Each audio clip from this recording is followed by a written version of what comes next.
બગદાણાના હુમલા મામલે બોટાદ કોળી સમાજમાં રોષ જોવા મળ્યો છે. આરોપીઓને કડક સજા કરવાની માંગ.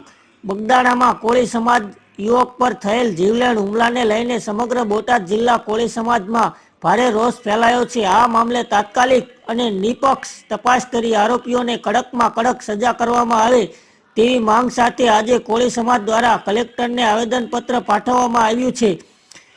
બગદાણાના સેવક નવીનભાઈ બાંધલિયાની ઉપર તાજેતરમાં થયેલ જીવલેણ હુમલાના વિરોધમાં બોટાદ જિલ્લા કોળી સમાજ દ્વારા એકત્રિત થઈ કલેક્ટરને આવેદનપત્ર સુપ્રત કરવામાં આવ્યું છે. કોળી સમાજના આગેવાનોનું કહેવું છે કે આ હુમલો અત્યંત ગંભીર છે અને આવા કૃત્યને કોઈપણ રીતે સહન કરવામાં આવશે નહીં. કોળી સમાજ એ માંગ કરી છે કે આ સમગ્ર ઘટનાની ઊંડાણપૂર્વક તપાસ કરવામાં આવે અને દોષિતોને કાયદા મુજબ કડકમાં કડક સજા કરવામાં આવે જેથી ભવિષ્યમાં આવા બનાવો ફરી ના બને.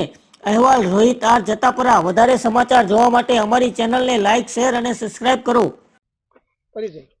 ભૂપતભાઈ ડાભી, અખિલ ભારતીય કોળી સમાજ બોટાદ જિલ્લા પ્રમુખ.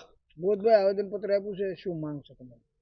આવેદનપત્ર આપવાનું કારણ એ છે કે મોટી સંખ્યામાં, બહોળી સંખ્યામાં કોળી સમાજ બધી જગ્યાએ વસવાટ કરે છે અને સર્વે સમાજને સાથે રાખી અને બધા સમાજ સાથે રહે છે.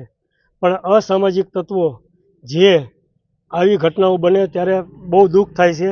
અમે એ બોટાદ જિલ્લા વતી અમે આ ઘટનાને વખોડવી છીએ અને નવનીતભાઈ બાલદિયાને જલ્દીથી ન્યાય મળે અને એ જે લખાવે એ લખે એ રીતે પોલીસ એનું નિવેદન લઈ અને એફઆઈઆરમાં જે નામ ઘૂંટતા હોય એ આપે એવી અમારી માંગ છે. અશોકભાઈ બેર, અખિલ ભારતીય કોળી સમાજ પ્રદેશ મંત્રી.